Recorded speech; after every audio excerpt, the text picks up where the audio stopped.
Good evening. കഥയുടെ ഒരു പുതിയ ദിവസത്തിലേക്ക് നിങ്ങൾക്ക് എല്ലാവർക്കും സ്വാഗതം. പതിപോലെ ഇന്ന് നമ്മുടെ കഥയുടെ 121ാമത്തെ സെഷനാണ്. ഓരോ കഥയ്ക്കും ഓരോ ലൈഫുണ്ട് എന്ന് നമ്മൾ പറയുന്ന പോലെ ഓരോ കഥയിലും ഓരോ തീമുണ്ട്, ഒരു ഇതിവൃത്തമുണ്ട്. അതുകൊണ്ട് തന്നെ കഥയിലൂടെ നമ്മൾ കടന്നു പോകുമ്പോൾ നമുക്ക് ഒത്തിരി പഠനത്തിന് ഉതകുന്ന ഒത്തിരി കാര്യങ്ങൾ നമ്മളിലേക്ക് കടന്നു വരികയാണ് എന്നുള്ളതാണ് അതിൻ്റെ പ്രത്യേകത. ഈ കഴിഞ്ഞ കഥകളിലും എല്ലാം നമ്മൾ അങ്ങനെയാണ്. അതിൻ്റെ അകത്ത് ഓരോ മൂല്യങ്ങളുണ്ട്, മനസ്സിലാക്കാൻ പറ്റുന്ന രീതിയിലുള്ള ചില അനുഭവങ്ങളുണ്ട്, മറ്റുള്ളവർക്ക് പകർന്നു കൊടുക്കാനുള്ള ചില അറിവുകളുണ്ട്. അപ്പോൾ ഈ കഥ എന്ന് പറയുമ്പോൾ തന്നെ അത് നമ്മുടെ ജീവിതത്തിൻ്റെ ഒരു ഭാഗമായിട്ട് കാണാം. കഥയിലൂടെയാണ് പല സത്യങ്ങളും തുറന്ന് മനുഷ്യർക്ക് മനസ്സിലാക്കി കൊടുക്കുന്നത് എന്നൊക്കെ നമ്മൾ കണ്ടിട്ടുണ്ട്. ഇന്നത്തെ കഥയിലേക്ക് നിങ്ങൾക്ക് എല്ലാവർക്കും സ്വാഗതം. ഇന്ന് കഥ പറയുന്നത് രമാവതി മാമാണ്. മാം എംപ്ലോയ്മെൻറ്റ് ഓഫീസറായിരുന്നു, റിട്ടയർ ചെയ്തു. അതിനുശേഷം ഒത്തിരിയും സാമൂഹികമായ പ്രവർത്തനങ്ങളിൽ, കലാപരമായ പ്രവർത്തികളിൽ എല്ലാം നമ്മളോടൊപ്പമുണ്ട്. നിങ്ങളുടെ എല്ലാവരുടെയും അനുഭവത്തോടെ രമാവതി മാമിനെ ഞാൻ കഥ പറയാൻ ക്ഷണിക്കുകയാണ്. രമാവതി മാം, യു ആർ വെൽക്കം. അൺമ്യൂട്ട് ചെയ്തോളൂ. എല്ലാവർക്കും നമസ്കാരം. ശരിക്കും സാബു സാറിന്റെ പ്ലാറ്റ്ഫോമിൽ കഥ പറയാൻ അവസരം കിട്ടിയത്. ഇപ്പം മുമ്പൊരു കഥ പറഞ്ഞിരുന്നു. അപ്പം എനിക്ക് തോന്നുന്നു നമ്മളിലുള്ള ഒരുപാട് കഴിവുകളെ ഈ പ്ലാറ്റ്ഫോമിലൂടെ പുറത്തു കൊണ്ടുവരാൻ പറ്റുന്നുള്ളതാണ്. ഇത് 121ാമത്തെ കഥ പറച്ചിലാണ്, കഥാവിശേഷമാണ്. എന്തായാലും ഞാൻ നേരിട്ട് എൻ്റെ കഥയിലേക്ക് കടക്കുകയാണ്. കഥ എന്ന് പറയുമ്പം ഞാൻ സാറിനോട് പറഞ്ഞു തന്നെ 2-3-4 പ്രാവശ്യമായിട്ട് ഓരോ സ്ഥലത്ത് പോയിട്ട് ഇരുന്നിട്ടാകുമ്പോഴാണ് ഞാൻ കഥ ഇങ്ങനെ വെറുതെ എഴുതിയത്. അത്ര നിലവാരം പുലർത്തുന്ന കഥ അല്ലാന്ന് എനിക്ക് തന്നെ അറിയാം. നിങ്ങളും അതിനെ വിലയിരുത്തണം. അപ്പം എൻ്റെ കഥയുടെ പേര് മിന്നുകെട്ട് എന്നാണ്. ദേവകിയമ്മ പതിവിലും നേരത്തെ ഉണർന്നു. ഇന്ന് സുഭാഷ് മോന് ജോലിയിൽ ജോയിൻ ചെയ്യേണ്ട ദിവസം. അവൻ പാവം കുറെ വൈകിയാണ് കിടന്നത്. കുറച്ചു കഴിഞ്ഞ് ഉണർത്താം. മുറ്റത്ത് വണ്ടി ഹോണടിക്കുന്ന ശബ്ദം കേട്ട് വാതിൽ തുറന്നു നോക്കി. സുഭാഷ് മോൻ ദേവിയുടെ അനുഗ്രഹം വാങ്ങി തിരിച്ചെത്തിയിരിക്കുന്നു. അമ്മേ പ്രസാദം. ദേവകി അമ്മ അത് വാങ്ങി നെറ്റിയിൽ തൊട്ട് ബാക്കി പടിഞ്ഞാറ്റയിൽ കൊണ്ടുവച്ചു. അമ്മേ, പെങ്ങളുടെയും അളിയന്റെയും സമ്മാനമായ ഇലക്ട്രിക് ബൈക്ക് ദേവീ ക്ഷേത്രത്തിൽ കൊണ്ടുപോയി പൂജിച്ചു. അച്ഛൻ വാങ്ങിയ പുതിയ പാന്റും ഷർട്ടും അമ്മയുടെ വകയുള്ള ബാക്ക് പാക്കും എടുത്ത് അച്ഛൻ്റെയും അമ്മയുടെയും കാൽ തൊട്ട് വന്നിച്ചു. ഞാൻ പോയി വരാം. രണ്ടുപേരെയും കെട്ടിപ്പിടിച്ച് യാത്ര തിരിച്ചു. ബൈക്ക് പാർക്ക് ചെയ്ത് ഓഫീസ് സമുച്ചയം കണ്ട് മുകളിലോട്ട് നോക്കി. SBI എന്ന ബോർഡ് കണ്ടു, 4ാം നിലയിൽ. കർണാടക ബാങ്ക്, കനറ ബാങ്ക്, കുറെ ബാങ്കുകൾ ഇവിടെ പ്രവർത്തിക്കുന്നുണ്ടല്ലോ. ലിഫ്റ്റിൽ കയറി വാതിലടച്ചപ്പോൾ പുറമേയുള്ള ആരുടെയോ പരിശ്രമം കൊണ്ട് വാതിൽ തുറന്നു. ഭംഗിയുള്ളൊരു സുന്ദരി പെൺകുട്ടി. ഞാൻ 4 എന്ന ബട്ടണിൽ അമർത്തി. അവളോട് ഏത് നിലയിലാ? 3.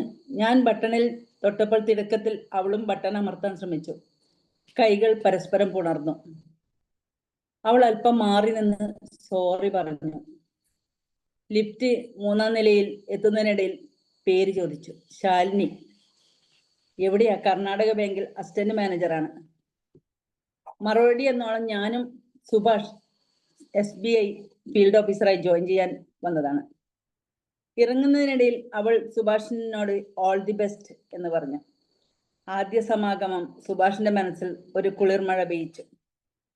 സുഭാഷിന് ഓഫീസ് അന്തരീക്ഷവും നന്നായി ഇഷ്ടപ്പെട്ടു. വീട്ടിലെത്തിയപ്പോൾ ജോലിയെപ്പറ്റി തിരക്കി. അമ്മ അതിനുശേഷം അടുക്കളയിലേക്ക് വലിഞ്ഞപ്പോൾ സുഭാഷ് സ്വന്തം ചിന്താമണ്ഡലത്തിലേക്ക് വലിഞ്ഞു. ഒറ്റ നോട്ടത്തിൽ ഇഷ്ടായി. നീണ്ട തലമുടി, മെടഞ്ഞ് ഒതുക്കി വെച്ച് മുല്ലപ്പൂ ചൂടിയിരിക്കുന്നു. ആരെയും ആകർഷിക്കുന്ന ചിരി, വെള്ളക്കല്ലുള്ള മൂക്കുത്തി, കൈകളിൽ കുപ്പിവള, കാലിൽ വെള്ളിക്കൊലുസ്. പിറ്റേ ദിവസം വണ്ടി പാർക്ക് ചെയ്ത് ലിഫ്റ്റിനരികിലേക്ക് നടക്കുമ്പോൾ കാണാൻ കൊതിച്ച അവൾ കാറിൽ വന്നിറങ്ങി അടുത്തെത്തി. ഗുഡ് മോർണിംഗ് സുഭാഷ് നേരത്തെ എത്തിയോ? ഇല്ല, എത്തിയതേ ഉള്ളൂ. ആരാ കൊണ്ടുവിട്ടത്? അച്ഛനാ, മിലിറ്ററി സർവീസ് ആയിരുന്നു, ബ്രിഗേഡിയർ. പെൻഷനായതാണ്. എനിക്ക് വേണ്ടി അച്ഛനും അമ്മയും ഇവിടെ വാടക വീട്ടിൽ കഴിയുന്നു. ആക്ച്വലി നമ്മൾ മംഗലാപുരത്താണ്. അമ്മയ്ക്ക് ഇവിടെ ഇഷ്ടമല്ല, മലയാളം സംസാരിക്കാൻ അറിയില്ല. ട്രാൻസ്ഫർ കൊടുത്തിട്ടുണ്ട്, കിട്ടിയാൽ അങ്ങോട്ട് പോകും. എൻ്റെ മുത്തേ, ഇവിടെ വിട്ടു പോകല്ലേ എന്ന് മനസ്സിലോർത്തു. രാവിലെയും വൈകുന്നേരം അസുഖത്തിന് മുടങ്ങാതെ മരുന്ന് കഴിക്കുന്ന പോലെ രണ്ടുപേരും കണ്ടുമുട്ടുമായിരുന്നു. ഒരു ദിവസം ശാലിനി ഒരാവശ്യം ഉന്നയിച്ചു. സുഭാഷ്, ജോലി കഴിഞ്ഞാൽ വൈകുന്നേരം 2 hours എൻ്റെ കൂടെ ഇരിക്കാമോ? അച്ഛനും അമ്മയും മംഗലാപുരം ദുർഗാ പരമേശ്വരി ക്ഷേത്രത്തിൽ പോയിരിക്കുകയാണ്.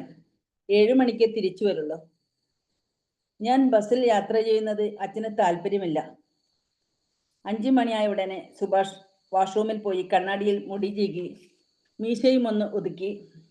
ഇത്രയും സുമുഖനായി തീർത്ത ബ്രഹ്മാവിനോടും കാരണക്കാരായ രക്ഷിതാക്കളുടെ മനസ്സിൽ നന്ദി പറഞ്ഞു. മനഃപൂർവ്വം അളിയനോട് കാറ് ഒപ്പിച്ചു രാവിലെ വന്നതാണ്. ഓ, നമുക്ക് ഒരു ഐസ്ക്രീം കഴിച്ച് തിരിച്ചു വരാം. സുഭാഷ് ഇന്ന് കാറാണോ കൊണ്ടുവന്നത്? തൊട്ടുരുമ്മി 2 വീലറിൽ പോകാമായിരുന്നു എന്ന് സുഭാഷ് കരുതി. പക്ഷെ അതിലും ഇഷ്ടം കാറിൽ അവളെ ഇടയ്ക്കിടയ്ക്ക് നോക്കി യാത്ര ചെയ്യുന്നത്. ശാലിനി അതിനിടയിൽ ഒരു സംശയം ഉന്നയിച്ചു.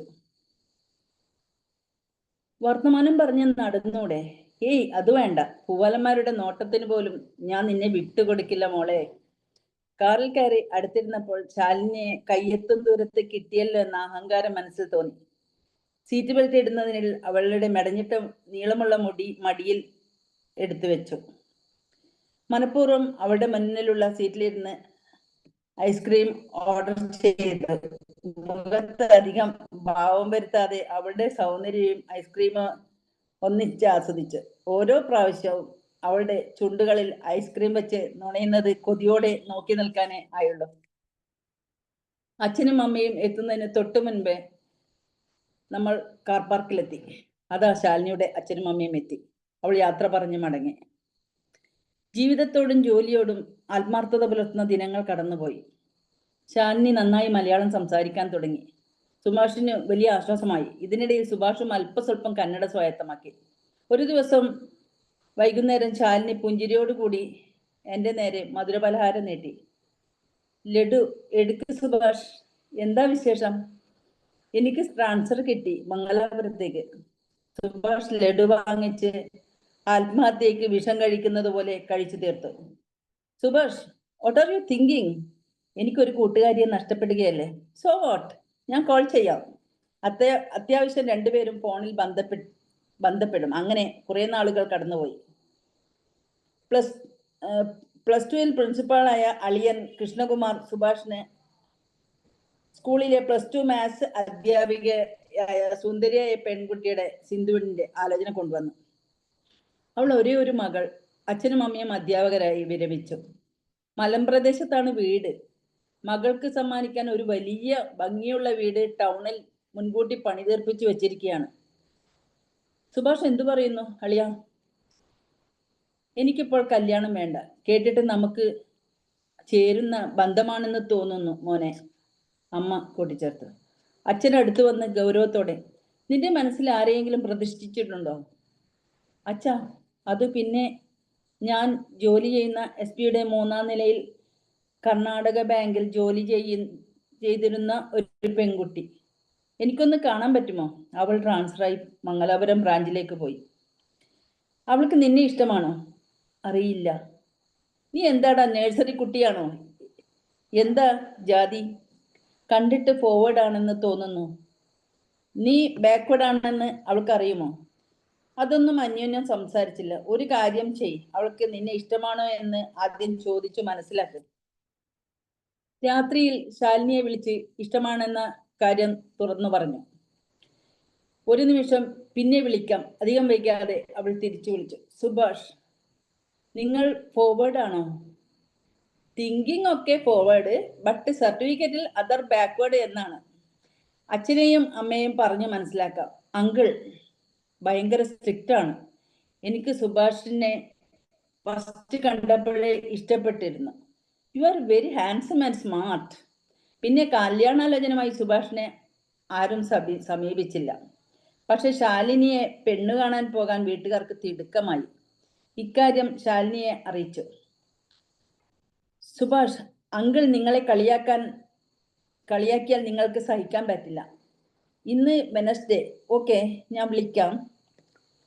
പിറ്റേ ദിവസം അതിരാവിലെ ശാലിനിയുടെ കോൾ വന്നു. എന്തു പറ്റി ശാലിനി, വല്ല തടസ്സവും? No, you are very lucky മാൻ.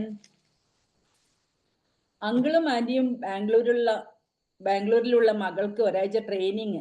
രാവിലെ വേലക്കാരി വരുന്നത് വരെ കുട്ടിയെ ശ്രദ്ധിക്കാൻ ആളില്ല. ഇനി ഒരാഴ്ച കഴിഞ്ഞേ വരുള്ളൂ. ഞായറാഴ്ച പെണ്ണ് കാണൽ ചടങ്ങ് ഗംഭീരമായി നടന്നു.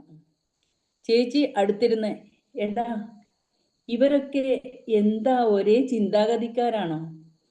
തലയിൽ മുല്ലപ്പൂ, കുപ്പിവള, മൂക്കുത്തി, കാൽമോതിരം, കരിമണിമാല, വലിയ പൊട്ട്, കാൽമോതിരം. നല്ലൊരു നാൾ നോക്കി ആ ധന്യമുഹൂർത്തം ഉറപ്പിച്ചു. ശാലിനിക്ക് ഡ്രസ്സിന്റെ കാര്യത്തിൽ സാരിയുടെ കളറിനെ പറ്റിയോ ഒന്നും അഭിപ്രായമില്ല. പക്ഷേ കേരള സ്റ്റൈൽ താലി പട്ടില്ല, കരിമണിമാല നിർബന്ധമാണ്.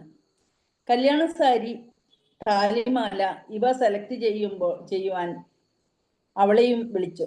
അമ്മയ്ക്ക് ഇഷ്ടപ്പെട്ട കളർ സാരി അവളെ ഉടുപ്പിച്ചു നോക്കി സെലക്ട് ചെയ്തു. ചെറിയ കറുത്ത മണികളുള്ള 4 പവനോളം വരുന്ന താലി അവൾക്ക് ഇഷ്ടപ്പെട്ടത് കാണിച്ചു കൊടുത്തു. ഇത്ര തൂക്കം വരുന്നത് മതിയോ? ഓ മതി. അങ്ങനെ ആ ധന്യമുഹൂർത്തത്തിന് സാക്ഷ്യം വഹിച്ചു. വടക്കൻ സ്റ്റൈൽ ആയതുകൊണ്ട് പൂജാരിയുടെ കുറെ കർമ്മങ്ങൾ വധുവിനെയും വരനെയും ഇരുത്തിക്കൊണ്ട് ചെയ്യാൻ തുടങ്ങി. താലിമാല മുൻകൂട്ടി അളിയനെ ഏൽപ്പിച്ചു. കല്യാണത്തിന് മുണ്ടുടുത്ത് പോകണമെന്ന് ആഗ്രഹിച്ച കാരണം അത് ഭാര്യ ശാരികയെ ഏൽപ്പിച്ചു. ശാരികെ, താലി ഇങ്ങോട്ട് തന്നോളൂ. അവൾ ഒരു നിമിഷം പരുങ്ങി നിന്ന് വിയർക്കാൻ തുടങ്ങി. ചേട്ടാ, സാരിക്ക് മാച്ച് ചെയ്ത് ബാഗ് എടുത്തപ്പോൾ മറ്റേ ബാഗിന്റെ അകത്ത് ചെറിയ കള്ളിയില്ല, ഞാൻ അത് വെച്ചത് എടുക്കാൻ വിട്ടുപോയി. അളിയൻ ഇക്കാര്യം മുൻകൂട്ടി സുഭാഷിനെ അറിയിച്ചു. പരിഹാരമുണ്ടാക്കാം, ബേജാറാവല്ലേ എന്നുകൂടി കൂട്ടിച്ചേർത്തു. പെട്ടെന്ന് തിരിഞ്ഞു നടക്കുമ്പോൾ സുഭാഷിന്റെ ഇളയമ്മ ഉറക്കെ കരയുന്നത് കണ്ടു. അയ്യോ, അവർ ഇതറിഞ്ഞോ? ഒരുവിധം ഡ്രസ്സിംഗ് റൂമിൽ കൊണ്ടിരുത്തി കാര്യം തിരക്കി. മോനെ, കുറെ നേരമായി കുടുംബശ്രീയിലെ ജാനകി ചിട്ടി പൈസ ഗൂഗിൾ പേ ചെയ്യാൻ പറയുന്നു. 1000 അയക്കുന്നതിന് പകരം 10,000 അയച്ചു പോയടാ. സാരമില്ല, ഇവിടെ ഇരുന്ന് റെസ്റ്റ് എടുക്ക്. ആനക്കാര്യത്തിനിടയില ഒരു ചേനക്കാര്യം. കൃഷ്ണകുമാരന്റെ മാമൻ മരിച്ചതിന് ശേഷം മംഗലാപുരത്തെ അമ്മായി ആ കറുത്ത മണിമാല മറ്റു മാലകൾക്കൊപ്പം ഇട്ടു നടക്കുന്നത് കാണാറുണ്ട്. അമ്മായിയോട് ഒരുവിധം കാര്യം പറഞ്ഞ് മനസ്സിലാക്കി മാല വാങ്ങി ഒരു ചെറിയ പേഴ്സിലാക്കി സുഭാഷിന്റെ അച്ഛനെ ഏൽപ്പിച്ചു. അളിയനെ ചിരിയോടുകൂടി നോക്കി ചുണ്ടുപൊക്കി കാണിച്ചു. ഭാഗ്യം, ആരും അറിഞ്ഞില്ല. അങ്ങനെ ആ ധന്യമുഹൂർത്തത്തിൽ തന്നെ സുഭാഷിന്റെയും ശാലിനിയുടെയും വിവാഹം നടന്നു. കൈപിടിച്ച് ചുറ്റിയതിനു ശേഷം രണ്ടുപേരും കൂടി നിൽക്കുമ്പോൾ ശാലിനി വാ പൊത്തിപ്പിടിച്ച്, 4 പവനല്ലേ ഓർഡർ ചെയ്തത്, ഇത് കുറെ കൂടി ഭാരമുണ്ടല്ലോ. എനിക്ക് സർപ്രൈസ് തന്നു അല്ലേ? ഉള്ളിലെ ദുഃഖം പുറത്ത് പ്രകടിപ്പിക്കാതെ സുഭാഷ് തലയാട്ടി. എല്ലാവരുമായി ഫോട്ടോയ്ക്ക് പോസ്റ്റ് ചെയ്യുമ്പോൾ അളിയനോട്, എനിക്കൊരു പവൻ വരുന്ന ഒരു കുഞ്ഞു താലിയോട് കൂടിയ മാല വാങ്ങി എൻ്റെ റൂമിലെ മേശയുടെ മൂലയിൽ വെച്ചേക്കണേ. ആദ്യ രാത്രി പഴയ ചടങ്ങുകൾക്ക് ഒട്ടും മാറ്റം സംഭവിച്ചുകൂടാ എന്നർത്ഥത്തിൽ സുഭാഷിന്റെ അമ്മ പാൽ ഗ്ലാസ് സുഭാഷിനെ ഏൽപ്പിച്ചു. ആ തക്കം നോക്കി ശാലിനിയെ ഏൽപ്പിച്ചു. ആ തക്കം നോക്കി മേശക്കകത്ത് ഉള്ള അളിയൻ വെച്ച പൊതി സുഭാഷ് പോക്കറ്റിലാക്കി. ശാലിനി പാൽ സുഭാഷിന്റെ നേരെ നീട്ടി. ഉള്ളിലുള്ള അങ്കലാപ്പ് കൊണ്ട് മുഴുവൻ പാൽ വലിച്ചു കുടിക്കാൻ നോക്കി. ശാലിനി ഓർമ്മപ്പെടുത്തുന്ന രീതിയിൽ പാൽ തീരുന്നതിന് മുമ്പ് ബാക്കി വാങ്ങി കുടിച്ചു. ബെഡിൽ തൊട്ടുരുമിയിരുന്നു. ബേബി ഐസ് ക്ലോസ് ചെയ്യൂ. പൊതി അവളുടെ കയ്യിൽ ഏൽപ്പിച്ചു. ഓ, എഗെയിൻ സർപ്രൈസ്. നിനക്ക് വാങ്ങിവെച്ച ഗിഫ്റ്റ് ആദ്യരാത്രിയിൽ തരാം. മൂകാംബിക ക്ഷേത്രത്തിൽ പൂജിച്ചതാണ്. നമ്മുടെ മനസാക്ഷികളെ സാക്ഷി നിർത്തി ഞാൻ നിനക്കിത് മിന്നുകെട്ടുകയാണ്. ഈ മുഹൂർത്തത്തിന് ബന്ധുക്കളും ഫ്രണ്ട്സും കൊട്ടും കുരവയും ഒന്നും വേണ്ട. ഈ മിന്ന് ഒരിക്കലും ഊരാൻ പാടില്ല. സുഭാഷിന്റെ ഫോൺ ശബ്ദിച്ചു. അളിയനാണ്. കോൾ ലൗഡ് സ്പീക്കർ അല്ലെന്ന് ഉറപ്പുവരുത്തി. സുഭാഷ്, അമ്മായിക്ക് ആ മാല പെട്ടെന്ന് തിരിച്ചേൽപ്പിക്കണം. അവർ എന്നെ വിളിച്ചിരുന്നു. തിരിച്ചു കൊടുക്കാം. അളിയൻ എൻ്റെ കൂടെ കട്ടയ്ക്ക് നിൽക്കണം. ഞാൻ അവളെയും കൊണ്ട് നാളെ മൂകാംബിക ക്ഷേത്രത്തിൽ പോകുന്നുണ്ട്. ചെയ്യുന്നത് തെറ്റാണെന്നറിയാം. അളിയൻ എന്നെ സഹായിച്ചേ പറ്റൂ. ശാരിക ചേച്ചിയോട് പറയണ്ട. പാവം അളിയൻ ഒരു ഉപകാരം ചെയ്തതിന് കൊത്തിയ പാമ്പിനെ കൊണ്ട് തന്നെ വിഷം വലിപ്പിച്ചെടുക്കുന്ന രീതി. മൂകാംബിക ദർശനം കഴിഞ്ഞ് ശാലിനിയെ റോഡിനരികിൽ നിർത്തി. ഞാൻ തൊട്ടടുത്ത ATM പോയി വരാം. പിന്നെ ഒരു കാര്യം, ഇത്രയും വലിയ കരിമണിമാല കഴുത്തിലിടേണ്ട, ബാഗിലിട്ടോളൂ. പല തട്ടിപ്പും നടക്കുന്ന സ്ഥലമാ. താലി ഒരു ബാഗിലിട്ടു. പെട്ടെന്ന് ശാലിനിക്ക് അച്ഛന്റെ കോൾ വന്നു. ഞങ്ങൾ റിട്ടേൺ വരുന്നു. 2-വീലറിൽ വന്ന ഒരുവൻ ശാലിനിയുടെ ബാഗ് പരുന്തിനെ പോലെ റാഞ്ചിക്കൊണ്ടുപോയി. ഒച്ച വെച്ചപ്പോൾ അവിടെ രക്ഷിക്കാൻ ആരും ഉണ്ടായില്ല. സുഭാഷ് ദൂരെ നിന്ന് ഓടി വന്നു. എന്താ പ്രശ്നം? എന്റെ താലി മാലയുള്ള ബാഗ്. മുഖം കണ്ടാൽ മനസ്സിലാകുമോ? നോ, ഹെൽമറ്റ് ഉണ്ടായിരുന്നു. ഫോട്ടോ എടുത്തോ? ഞാൻ അച്ഛന്റെ കോളിലായിരുന്നു. സുഭാഷ് കരയുന്ന പോലെ അഭിനയിച്ചു. അതേസമയം അളിയനോട് മനസ്സിൽ 100 വട്ടം നന്ദി പറഞ്ഞു. ശാലിനി, സാരമില്ല, നിനക്കൊന്നും സംഭവിച്ചില്ലല്ലോ. നാട്ടിലെത്തി ഐസ്ക്രീം കടയിൽ കയറി ശാലിനി പഴയ കാര്യങ്ങൾ അയവിറക്കി. ശാലിനി, ഇവിടെ സേഫാണ്. ഞാൻ ഇപ്പോൾ വരാം. പോക്കറ്റിൽ സൂക്ഷിച്ച പെങ്ങൾ വിവാഹത്തിന് എടുക്കാൻ മറന്ന ആ താലിയുമായി സുഭാഷ് തിരിച്ചു വന്നു. പൊതി ശാലിനിയെ ഏൽപ്പിച്ചു. ശാലിനി, നീ ആഗ്രഹിച്ചത് തൂക്കം പോരാ എന്ന് പറഞ്ഞ് അമ്മയാണത് മാറ്റിയെടുത്തത്. ഈ കരിമണിമാല നിന്നെയും കാത്തിരിക്കുകയാണ്. ശാലിനി അത്ഭുതമോറുന്ന കണ്ണുകളാൽ സന്തോഷത്തോടെ താലി നെഞ്ചോട് ചേർത്തു. സുഭാഷ്, യു ആർ ഗ്രേറ്റ് എന്ന് പറഞ്ഞ് സുഭാഷിന്റെ ചുമലിലേക്ക് ചാഞ്ഞു. ശാലിനിയെ സ്നേഹത്തോടെ സുഭാഷ് അമർത്തിപ്പിടിച്ചു. ഈ സംഭവങ്ങളൊന്നും ഒരു കാലത്തും എൻ്റെ ശാലിനി അറിയരുത് എന്ന് മനസ്സിലോർത്തു. Thank you sir. Okay ma'am. ആദ്യം മുതൽ അവസാനം വരെ ഉദ്യോഗജനകമായ ഒത്തിരി തരങ്ങളിലൂടെ കടന്നുപോയി. തുടക്കത്തില് ഒരു അനുഗ്രഹത്തിന്റെ എല്ലാ തലങ്ങളും, അല്ലെ? കാൽ തൊട്ട് വന്ദിക്കുക, പ്രാർത്ഥിക്കുക, അതിനുശേഷം ജീവിതം മുന്നോട്ട് കൊണ്ടുപോകാനുള്ള ഒരു തത്രപ്പാടിൽ രണ്ട് ബാങ്കുകൾ തമ്മിലുള്ളൊരു ബന്ധത്തിന്റെ തുടക്കം. പിന്നെ അങ്ങോട്ട് ആദ്യം പറഞ്ഞ പോലെ ഇന്നർ മെസ്സേജുകൾ മാത്രം തുറന്നു പറയാതെ മുന്നോട്ട് പോകുന്ന ചില സാഹചര്യങ്ങൾ അതിൽ പ്രയോജനകരമായി കണ്ടില്ല. പക്ഷെ അച്ഛൻ്റെ വളരെ വിദഗ്ധമായ ഉപദേശത്തിൽ അതെല്ലാം സംഭവിച്ചു. തുടർന്ന് കുറേ കോൺസ്പിരസിയാണ്, കുറേ ഇന്നർ സൈഡിലെ കോൺസ്പിരസികളെല്ലാം കൂടെ ചേർന്നാണ്. ഓക്കെ, നമുക്ക് അമർജ്യോതി മാമിനെ ഒന്ന് വിളിക്കാം, മാം പോകുന്നതിന് മുമ്പ്. യെസ്, രമാദേവി മാം, നല്ല കഥ, രസകരമായിരുന്നു മാം. അത് പറഞ്ഞപ്പം വളരെ ഇഷ്ടമായി. നല്ല ഒരു നമ്മളിങ്ങനെ ഭാവനയിൽ കണ്ടുകൊണ്ടിരിക്കുകയായിരുന്നു അതൊക്കെ രംഗങ്ങളൊക്കെ. Thank you ma'am, thank you very much. Thank you Sabu sir. Thank you ma'am. ഒരുപാട് എഴുതിയിരുന്നു മാം, പകുതി ചുരുക്കിയതാണ് ഇപ്പം വൈകുന്നേരം. അയ്യോ, ചുരുക്കണ്ടായിരുന്നു, കുറച്ചുകൂടി സമയം പോവായിരുന്നു.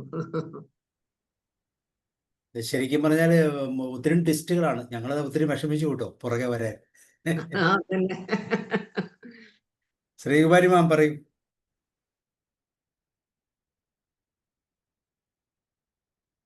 കേൾക്കുന്നുണ്ടോ മാം? പറയുന്നത് കേൾക്കുന്നില്ലല്ലോ. മ്യൂട്ടല്ല, പക്ഷെ സൗണ്ട് വരുന്നില്ലല്ലോ. ഇത് പറ്റി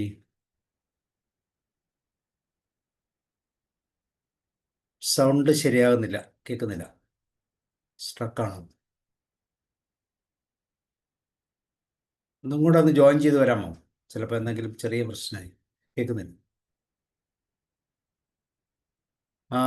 ഇനി ആരുള്ള? ജോർജ് സാർ, റോയ് സാർ,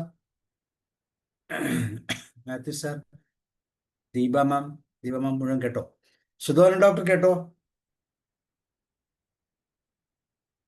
കേട്ടു സർ, കേട്ടു. ഞാൻ ഇത്ര കൗശലക്കാരനായ ഒരു കാമുകനെ ഞാൻ ആദ്യമായിട്ട് കാണുക കേട്ടോ. അപ്പോ നല്ല കുടുംബ പശ്ചാത്തലത്തിൽ നിന്നൊക്കെ വന്ന ഒരു ആൺകുട്ടി, കാണാൻ സുന്ദരൻ, ഈ ലിഫ്റ്റിൽ വെച്ചിട്ട് 3ഉം 4ഉം അമർത്താൻ തുടങ്ങിയപ്പോ കൈകൾ പുണർന്നു എന്നൊക്കെ കേട്ടിട്ട് എന്റെ പ്രീ ഡിഗ്രി കാലമൊക്കെ ഓർമ്മ വന്നതേ. അതും കഴിഞ്ഞ് എന്തായാലും ഈ ചെക്കനെ വിശ്വസിക്കാൻ പറ്റില്ല കേട്ടോ, വരനെ. കാരണം ഇതുപോലെ അതിസമർത്ഥമായ കള്ളത്തരങ്ങൾ കാണിച്ചു കളി. അപ്പൊ ആ പെൺകുട്ടി പാവം, അത് ഇതൊക്കെ ഇട്ട് ഒരു താലി, ഒരു നമുക്ക് കഥയ്ക്ക് തലക്കെട്ടിട്ടോ, പേര് കൊടുത്തോ രമാവതി മാം? പിന്നെ മിന്നുകെട്ട്. മിന്നുകെട്ട്. അപ്പൊ മിന്നുകെട്ട്. മിന്നുകെട്ടെന്നായി. അപ്പൊ നമുക്ക് താലികെട്ടെന്നാക്കാം. താലികെട്ട്. എന്തായാലും ഭയങ്കര ഭാവനയുണ്ട് കേട്ടോ, നല്ല രസമായിട്ട് അത് ഇങ്ങനെ കഥ പറഞ്ഞു ഞങ്ങളെ ഇങ്ങനെ ത്രെഡിൽ കോർത്ത് കൊണ്ടുപോയി അത് ഇങ്ങനെ ഇരിക്കുന്നു. അത് കഴിഞ്ഞ് എന്തായാലും ഈ പെൺകുട്ടി കഥയൊക്കെ കേൾക്കണ്ട. ഈ ഭയങ്കര പ്രണയത്തിന്റെ അന്ത്യത്തിലെ ഒരു താലികെട്ടിലെ ഇഷ്ടമാതിരി ഞാനും ഈ മൂകാംബിയെ പോയതും ഒക്കെ ഇങ്ങനെ ആലോചിക്കുകയായിരുന്നു. അവിടെ ചെന്നിട്ട് തിരക്കൊഴിഞ്ഞൊരു സ്ഥലം അവിടെ കാണാനും ഒക്കെ പറഞ്ഞത്, കൊട്ടേഷൻ കൊടുത്ത് ഈ സ്നാച്ചർ, എന്താണ് ഈ ചെയിൻ സ്നാച്ചർ പോലെ വന്നിട്ട് ബാഗ് അടിച്ചോണ്ട് പോയതും ഒക്കെ ആയിട്ട് എന്തായാലും കേട്ടിരിക്കാൻ സുഖമുണ്ടായിരുന്നു. അതില് സാഹിത്യപരമായിട്ട് അതിന് അങ്ങനെ വലിയൊരു ഗംഭീര കഥയെന്നൊന്നും പറയാൻ പറ്റില്ലെങ്കിൽ പോലും കേട്ടിരിക്കാൻ ഒരു സുഖം ഉണ്ടായിരുന്നു. അപ്പൊ അത് നല്ല ഒരു നറേഷൻ, പിന്നെ ഭാവന, ഇത് തേച്ച് മിനുക്കി ഇതിൽ കുറെ കൂടെ നല്ല ഇതൊക്കെ ചേർക്കാം നമുക്ക്. എന്തായാലും രസമായിരുന്നു, കേട്ടിരിക്കാൻ രസമായിരുന്നു. ഒരു കുഞ്ഞു കഥ നന്നായി. അങ്ങനെ ഞാനും thank you sir, thank U. വൈഫും കൂടെ അത് ചേട്ടി ഇങ്ങനെ ചിരിച്ചിരിക്കുകയായിരുന്നു. അത് ഈ ഭയങ്കര കൗശലക്കാരനൊരു ചെക്കൻ, വെറും നിഷ്കളങ്കയും നമ്മുടെ വെള്ളരിക്ക പോലുള്ള ഒരു പെൺകുട്ടിയെ ഇങ്ങനെയൊക്കെ ഗംഭീരമായ കള്ളത്തരങ്ങളൊക്കെ കാണിച്ചിട്ടൊക്കെ പിടിച്ചവനെ വിശ്വസിക്കാൻ പറ്റുമോ? ഇനി അടുത്ത ലിഫ്റ്റിൽ കയറുമ്പോൾ വേറെ ആളിനെയൊക്കെ കാണുമ്പോഴും ഇങ്ങനെ കാണിക്കുമെന്ന് എനിക്കൊരു പേടി. കുഴപ്പമില്ല, നന്നായി കേട്ടോ. ശ്രീകുമാരി മാം പറഞ്ഞു. ഇപ്പൊ ശബ്ദം ഉണ്ടോ സാറേ? കേൾക്കാം. Okay okay okay. Good evening all. Thank you. ഒരു നല്ല കഥ കേട്ടു, ഒരു പ്രണയകഥ, ശുഭപര്യവസായിയായ കഥ, രസകരമുണ്ടായി. സാർ പറഞ്ഞതുപോലെ രസകരമായ കഥ.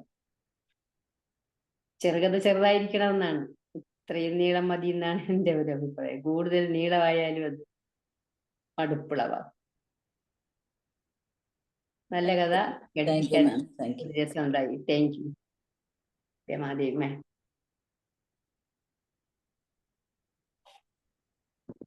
ഓക്കെ, ഇനി ആരുള്ള? റോയ് സാർ കേൾക്കാമോ? George sir,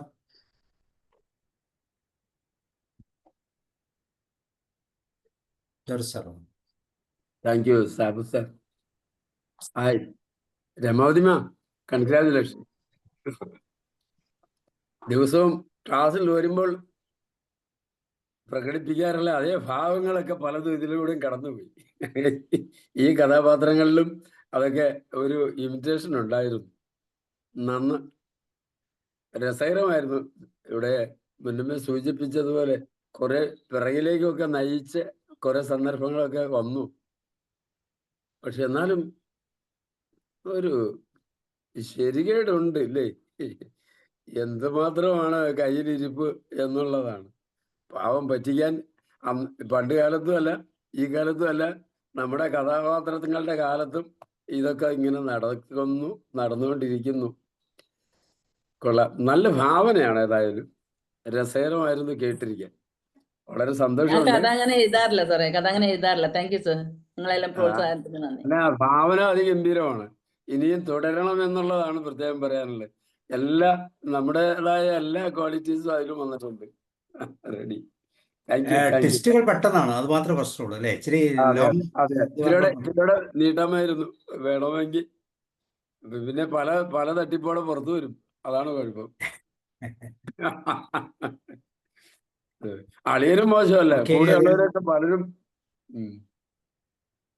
okay, thank you ma'am. Roy sir ഉണ്ടോ? ദീപ മാം ഉണ്ടോ?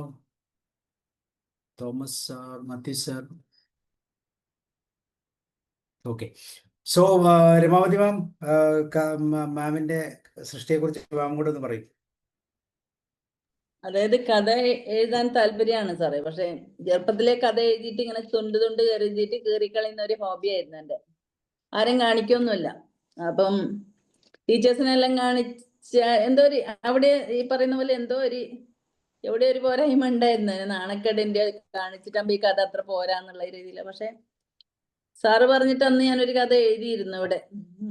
മറ്റേ ബസ്സിൽ പോകുമ്പോഴുള്ള പാൻസ് ഇട്ടിട്ടുള്ള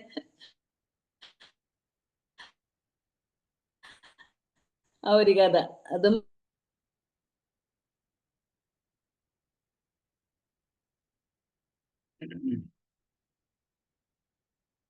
ഡിസ്കൗണ്ട് ആയോ?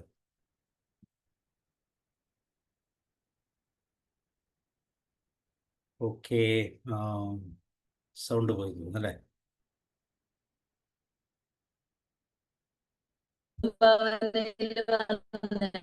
ഇതും ഇത്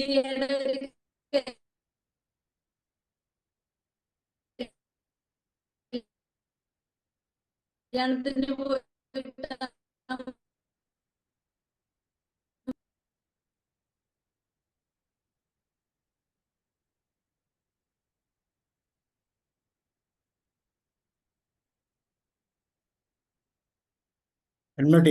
പെട്ടെന്ന് കട്ടായി പോയി, എന്താ അറിയില്ല. അപ്പൊ എനിക്ക് തോന്നുന്നു ഇതിപ്പം എല്ലാവരുടെ ഉള്ളിലും ഇങ്ങനെയുള്ള കാര്യങ്ങളെല്ലാം ഉണ്ടാവും. സാബു സാറിനെ പോലത്തെയുള്ള ഇങ്ങനെയുള്ള പ്ലാറ്റ്ഫോമുകളിൽ ഇങ്ങനെയുള്ള കിട്ടുന്ന പ്രോത്സാഹനമാണ് ഇത് പുറത്തു ചാടിക്കുന്നത് എനിക്ക് തോന്നുന്നത്. കാരണം എൻ്റെ മാത്രമല്ല, ഞാൻ അധികം ശ്രദ്ധിക്കുന്നുണ്ട്. ഓരോരാളും ക്ലാസ് എടുക്കുന്നതായാലും പിന്നെ എല്ലാം നല്ല രീതിയിൽ തന്നെ പോകുന്നത്. നമ്മുടെ എന്താ പറയേണ്ടത്, നമ്മളെ വളർത്താന് ആളുണ്ടെങ്കിൽ എന്തായാലും ഉള്ളിലുള്ള സംഭവങ്ങളെല്ലാം പുറത്തു വരുന്നുള്ളത് എനിക്ക് മനസ്സിലായി. അപ്പൊ സാറ് പറയാറുണ്ട്, എങ്ങനെയായാലും പേടിക്കണ്ട, എങ്ങനെ കഥയായാലും പേടിക്കണ്ട, നിങ്ങളെ എന്ത് ക്ലാസ് ആയാലും നമ്മൾ അത് ഉൾക്കൊള്ളാൻ തയ്യാറാണെന്നുള്ളത്. ഏതായാലും എനിക്ക് സന്തോഷമായി സാറേ. കാരണം ഇത്രയും ചെറിയ രീതിയിൽ, കാരണം ഇതൊന്നുമില്ല, എന്താ പറയണ്ടേ, സംഭവങ്ങളൊന്നുമില്ല, ചെറിയ അതേപോലെ കഥ കുട്ടികൾ പറയുന്ന പോലെ ഞാൻ എഴുതിയിട്ടുള്ളത്.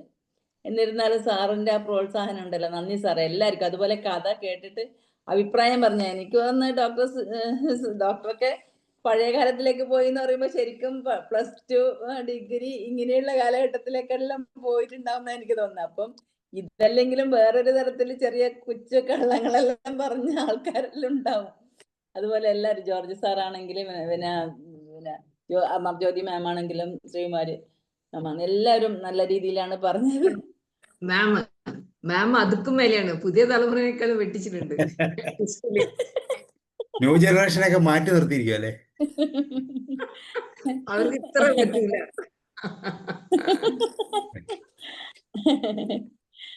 അല്ല, ഇത് ശരിക്കും പറഞ്ഞാൽ നമുക്ക് നമ്മുടെ ഈ നമ്മളിങ്ങനെ TA ഒക്കെ പഠിക്കുമ്പോൾ പറയും ചൈൽഡിന്റെ സ്വഭാവമാണ് അല്ലേ, ചൈൽഡ് ലൈക്ക് ക്യാരക്ടറാന്ന് പറയും. എന്നുവെച്ചാൽ നമ്മുടെ മനസ്സിൽ വരുന്നത് നമ്മളത് എക്സ്പ്രസ് ചെയ്യും. അപ്പോൾ അതിൽ കണ്ടോ, അത് പറയുമ്പം ചിരി വരും, സന്തോഷം വരും, അങ്ങനെയുള്ള എക്സ്പ്രഷൻസ് എല്ലാം വെച്ചിട്ടാണ് അത് പ്രസന്റ് ചെയ്യുന്നത്. അപ്പൊ അതാണ് അതിന്റെ ഒരു പ്രത്യേകത. സാധാരണ ഇങ്ങനെ നമ്മൾ പറയാൻ നേരത്ത് നമ്മൾ തന്നെ ആലോചിച്ചു അത് ശരിയാകുമോ, മറ്റുള്ളവർ എന്നെ വിചാരിക്കും, അവർ പറയുന്ന മോശമല്ലേ. പക്ഷെ അങ്ങനെ ഒരു ചിന്ത ഇല്ലാതെ തന്നെ അത് പ്രസന്റ് ചെയ്ത് ഇനിയിപ്പോൾ ആ എഴുതിയത് ഒന്നും കൂടെ ഒന്ന് വായിച്ചു കഴിഞ്ഞാൽ അതിൻ്റെ അത് കുറച്ച് റിമൂവ് ചെയ്ത് അല്ലെങ്കിൽ കുറച്ച് അഡാപ്റ്റ് ചെയ്തിട്ട് പുതിയൊരു ഫോമിലേക്ക് മാറ്റി പുതിയ തീം കൊണ്ടുവന്ന് കഴിയുമ്പോൾ അതിനെ ഒന്ന് എന്താ പറയുക കറക്റ്റായിട്ടുള്ള റീസ്ട്രക്ചേർഡ് കഥയായിട്ട് വരും. അപ്പോൾ അതാണ് എനിക്ക് ഒറ്റ ഇതേ ഉള്ളൂ, പെട്ടെന്ന് ട്വിസ്റ്റുകളുണ്ട്, പെട്ടെന്ന് ട്വിസ്റ്റ് സ്വല്പം നീട്ടി ഇങ്ങനെ ചിന്തിക്കാനുള്ള ഒരു ഇത് കൊടുത്താൽ മതി അല്ലേ അമർജ്യോതി മാം? ഉണ്ട് സാറേ, എനിക്കും തോന്നി അത് പെട്ടെന്നായിപ്പോ. അതാണ് ശരിയാണ്. അതെ ശരിയാണ്, അത് എനിക്ക് പറ്റിയൊരു ഫോൾട്ടും കൂടിയാണ്, കാരണം സമയം കിട്ടിയില്ല. അത് ഫോൾട്ട് അല്ല, അത് ഇതാണ് തുടക്കം. നമ്മളിങ്ങനെയല്ലേ നടന്നു വന്നത്. കുട്ടി ആദ്യമേ നടന്നപ്പോൾ എന്തോരം വീഴ്ച വീണ്, അത് ഫോൾട്ട് അല്ലല്ലോ, അത് അതിന്റെ പ്രോസസ്സാണ്. സാറേ ഇത് എല്ലാരും ഇങ്ങനെ തന്നെയല്ലേ സാറേ എഴുതി കഴിഞ്ഞ പ്രാവശ്യം മാം, കഴിഞ്ഞ പ്രാവശ്യം ഈ പെൻഷനേഴ്സിന്റെ ഇത് മത്സരം ഉണ്ടായിരുന്നു. പിന്നെ 2007 വയോജനങ്ങളുടെ നിയമങ്ങളും അതിൽ എനിക്ക് 3rd കിട്ടിയിട്ട് എഴുതി. 2nd വരെ സമ്മാനം കൊടുത്തുള്ളൂ. ഞാൻ തന്നെ അത്ഭുതപ്പെട്ടു, കാരണം ഒരുപാട് 34 ആളായിട്ട് എഴുതിയിട്ട് എനിക്ക് 3rd കിട്ടി. അപ്പൊ അങ്ങനെ കുറച്ച് ഇങ്ങനെ മാമിന് ഇതുണ്ട്, സീഡ് അവിടെ ഉണ്ട്. നമ്മളെ ഏതൊരു ട്രെയിനറെ ഇപ്പൊ നമ്മളിപ്പോ യൂട്യൂബ് ഒക്കെ വളരെ സജീവമായി നിൽക്കുന്ന സമയത്ത് ഏതൊരു ട്രെയിനറെയും ശരിക്കും മനസ്സിലാവണമെങ്കിൽ അവരുടെ ആദ്യകാലത്തെ കുറച്ച് ഇപ്പൊ എൻ്റെ തന്നെ ഒരു 4 വർഷം മുമ്പുള്ള വീഡിയോസ് ഇതിൻ്റെ അകത്ത് കിടപ്പുണ്ട്. അതിന്റെ ഷേപ്പും അതിന്റെ സംസാരവും അതിന്റെ പാറ്റേണും കാണുമ്പോൾ എത്രമാത്രം ചേഞ്ചായി നമ്മൾ എന്നുള്ളത് നമുക്ക് മനസ്സിലാക്കാൻ പറ്റും. ആ ഒരു ചേഞ്ച് എപ്പോഴും വരും. ഇത് ഒരു ദൃശ്യ മാധ്യമമായതുകൊണ്ട് ഇതിൻ്റെ അകത്ത് അത് നിലനിൽക്കുന്നുണ്ട്. അപ്പോൾ ഒരു 4-5 വർഷം പുറകോട്ടുള്ള നമ്മുടെ തന്നെ സ്പീച്ചൊക്കെ കണ്ടു കഴിഞ്ഞാൽ നമുക്ക് ചിരി വരും. ദൈവമേ എന്തായി കാട്ടിക്കൂട്ടുന്നതെന്നുള്ള ഒരു തോന്നൽ വരും. അപ്പോൾ ആ ചേഞ്ച് നമ്മൾ കൃത്യമായിട്ട് മനസ്സിലാക്കി കഴിഞ്ഞാൽ നമുക്ക് കറക്റ്റായിട്ടുള്ള ഒരു ട്രാൻസ്ഫോർമേഷൻ വരും എന്നുള്ളതാണ്. അവിടെ മാറ്റാനുള്ളത് മാറ്റണം, പറയാനുള്ളതിൻ്റെ ഇത് ശൈലികൾ, അതുപോലെ തന്നെ ഗ്യാപ്പ് കൂട്ടുക, കുറയ്ക്കുക. ചിലവരൊക്കെ എന്ത് മനോഹരമായിട്ട് ക്ലാസ്സുകളൊക്കെ എടുക്കുന്നത്, എത്ര രസകരമായിട്ട്. അപ്പോൾ ഇതാണ് അങ്ങനത്തെ ഒരു മോഡൽ നമ്മുടെ മനസ്സിലേക്ക് കൊണ്ടുവന്നു കഴിഞ്ഞാൽ പിന്നെ നമുക്ക് മുന്നോട്ട് പോകാൻ വളരെ എളുപ്പമാണ്. ഇനി അതിനുള്ളൊരു വേദി, അതാണ് ഞാൻ പറഞ്ഞത്, ഇതൊരു ശരിക്കും പറഞ്ഞ ഒരു പരീക്ഷണശാലിയാണെന്ന് പറഞ്ഞത്. കാരണം ഇതിനകത്തൊന്നും പേടിക്കാനില്ല. ഞാൻ എക്സാമ്പിൾ പറയാം. നമ്മള് ഇപ്പോഴും നമ്മൾ ഇൻവൈറ്റ് ചെയ്തിട്ട് വരാൻ പറ്റാത്തവരുണ്ട്. പലരും ഒരു ക്ലാസ് ഒക്കെ എടുത്തിട്ട് പിന്നെ ചെയ്യാൻ പറ്റാതെ പുറകോട്ട് പോയവരുണ്ട്. കാരണം എന്താ വെച്ചാൽ അവർക്ക് ഇപ്പോഴും അവരുടെ ആ സെൽഫിനെ കൃത്യമായിട്ട് നിലനിർത്താൻ പറ്റുന്നില്ല. ഇതിൽ കൂടെ വന്ന് ഈ മറ്റുള്ളവർ കണ്ടു കഴിഞ്ഞാൽ എന്ത് സംഭവിക്കാൻ ആരിപ്പോ ഇത്ര റിസ്ക് എടുത്ത് ഇത് കാണാൻ പോകുന്നു. പക്ഷെ ഇത് കണ്ടു കഴിയുമ്പം നമുക്ക് തന്നെ കണ്ട് നമ്മൾ ആ ചേഞ്ച് നമ്മളിൽ ഉൾക്കൊള്ളുമ്പോഴാണ് ആ വ്യത്യാസം ഉണ്ടാകുന്നത്. അപ്പൊ ഇത് ചെയ്യാതിരുന്നു കഴിഞ്ഞാൽ ഒരിക്കലും ഇമ്പ്രൂവ് ആകത്തില്ല. ഞാൻ സാറിനോട് പറഞ്ഞില്ലേ, ഞാൻ യോഗയുടെ ആണെങ്കിലും നല്ല എപ്പോഴെങ്കിലും എനിക്ക് ഇങ്ങനെ ക്ലാസ് എടുത്ത് തരണം എന്നുണ്ട്, ഇങ്ങനെ എല്ലാവർക്കും വേണ്ടിയിട്ട്. അപ്പൊ ഞാൻ എന്തായാലും എടുക്കും സാറേ, എന്റെ മനസ്സിൽ അങ്ങനെ ഒരു തോന്നലുണ്ട്. ധൈര്യമായിട്ട് പോരെ, ഒന്നും പേടിക്കാനില്ല. എന്തായാലും നമ്മൾ എന്ത് പറഞ്ഞാലും അതിൻ്റെ അകത്തൊരു അവയർനെസിന്റെ പാർട്ടുണ്ട്. അത് എങ്ങനെ പ്രസന്റ് ചെയ്യുന്നുള്ളത് നമ്മുടെ പെർസ്പെക്റ്റീവാണ്. ഇപ്പൊ രമാവതി എന്ത് പ്രസന്റ് ചെയ്യുമ്പോൾ മാമിൻ്റെതായ ഒരു ശൈലിയുണ്ട്. അത് തെറ്റാണോ ശരിയാണോ എന്നൊന്നുമില്ല. അതാണ് അതിന്റെ പ്രസന്റേഷന്റെ, അതാണ് നമ്മളുടെ വ്യക്തിത്വത്തിന്റെ വ്യത്യാസം. അപ്പൊ അത് നമ്മൾ അക്സെപ്റ്റ് ചെയ്യുക. അതിൽ എന്തെങ്കിലും ഭാവപ്പിഴകളോ ചേഞ്ചസോ കൂടുതൽ ഇമ്പ്രൂവ് ചെയ്യാനുള്ള ഓപ്ഷൻസ് ഉണ്ടെങ്കിൽ നമ്മൾ ഉപയോഗിക്കുക. അത് ഉപയോഗിക്കണമെങ്കിൽ എന്ത് ചെയ്യണം, ആ എക്സ്പീരിയൻസ് കൂടെ കടന്നു പോയാലേ പറ്റുള്ളൂ. ഇപ്പൊ നമ്മൾ പാട്ട് പാടിയാൽ ശരിയാകത്തില്ലെന്ന് നമുക്ക് അറിയാം. പക്ഷെ നമ്മൾ ഞാൻ ശ്രമിക്കുക. ഒരു പ്രത്യേക ലെവലിൽ എത്തിക്കഴിയുമ്പോൾ നമുക്ക് മനസ്സിലായും, ഈ പാട്ട് എനിക്ക് പാടാൻ പറ്റും. അതാണ് നമ്മളുടെ കോൺഫിഡൻസ് ലെവൽ. പിന്നെ ആ പാട്ടിലായിരിക്കും ബാക്കി ബേസ് കൊണ്ടുവയ്ക്കുന്നത്. പിന്നെ അവിടുന്ന് അടുത്തേക്ക് പോകും. പക്ഷെ എല്ലാവർക്കും കോൺസ്റ്റന്റ് ആയിട്ടുള്ള ഇത് വേണം നിർബന്ധമൊന്നുമില്ല. കാരണം ഇതൊരു ഞാൻ ശ്രദ്ധിച്ചിട്ടുണ്ട്. ഇപ്പൊ നമ്മള് ചില പാട്ട് ഗ്രൂപ്പുകളിലൊക്കെ അവര് പ്രാക്ടീസ് ചെയ്ത് അങ്ങോട്ട് തകർക്കുക. ഇത് കാണുമ്പോൾ നമുക്ക് ഇവർക്ക് എന്തിനു വേണ്ടിയാ, പക്ഷെ ഇതൊരു സെൽഫ് മോട്ടിവേഷന്റെ പാർട്ടാണ്. അപ്പൊ അത് അവരുടെ ഭാഗത്ത് നോക്കുമ്പോൾ അത് ശരിയാണ്, തെറ്റില്ല. നമുക്ക് പക്ഷെ ഇതിനേക്കാളും മറ്റു തലങ്ങളിലും കൂടെ ഇൻട്രസ്റ്റ് ഉള്ളതുകൊണ്ട് അതിനൊരു ഒരു പാർട്ട് നമ്മൾ കൊടുക്കുന്നുള്ളൂ എന്ന് മാത്രം. ഈ പാട്ട് ഞാൻ 2-3 ആഴ്ച ഇവിടെ ഉമേശൻ നീലേശ്വരത്തിന്റെ അടുത്ത് പാട്ട് പഠിക്കാൻ പോയിരുന്നു. അപ്പൊ ഉമേശൻ പറയുന്ന മുമ്പ് പ്രഭാരം മാഷ് ഒരു 2-3 ആഴ്ച ഇവിടെ വന്നു. അവന് എന്റെ അവിടെ രജിസ്ട്രേഷൻ വന്നൊരു കുട്ടിയാണ് പേര് ചേർക്കാൻ. അപ്പൊ ഈ ഉമേശൻ നീലേശ്വരൻ പറഞ്ഞ ഒരു കാര്യമുണ്ട് സാറേ, ചിലവര് പറയുന്ന ചില കാര്യം എന്നോട് പറഞ്ഞു, ഇത് ചെറിയ സ്കെയിലല്ലേ രമേച്ചി, ഈ സ്കെയില് നമ്മളിപ്പം സരിഗമ പാടുന്നില്ലേ, സരിഗമ